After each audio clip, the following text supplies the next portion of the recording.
Welcome back to another YouTube video. Now in this video, we're going to be learning how to make buttons like a pro on Scratch. So as you can see here, some quick examples that we can see on Scratch, right? So create a new project first and delete the Scratch cat and make a quick backdrop. After that, go to the button sprite and create a quick square and click on the reshape tool. Click on the side points twice and the middle point twice so that it makes like a curve. Do this for all sides so that it looks good, right? That's cool. Then after that, write some text so that the thing looks good, the button. And then after that, duplicate it and make a shadow so it looks like 3D. And now let's do some coding. So we're going to be doing, like, if we touch on the button, it should glow. So one click forever. If touching mouse pointer, set brightness effect to 3, I'll set it to 0. So this should do the trick. As you can see, this is a nice little thing that we have there.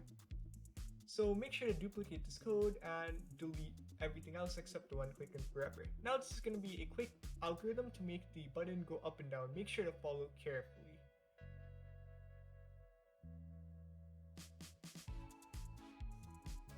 This is a bit complex, but it does work. I just tried some random things and it did work. So it just goes up and down. Now we're going to be doing if we touch on the button, it should grow bigger. So we're going to be using the size trick to make it. And I'm pretty sure you guys know how to do that. So just do this and follow the steps. I'll explain the code as we go along.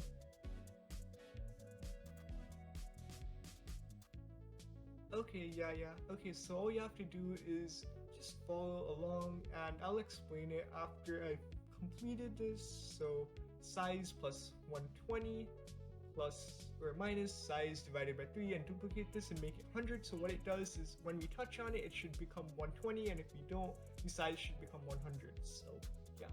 Now, thank you so much for watching. If you enjoyed this video, make sure to like, share, and subscribe, and comment down below that you did subscribe and you're watching all my videos to the end. Thank you so much and see you next time.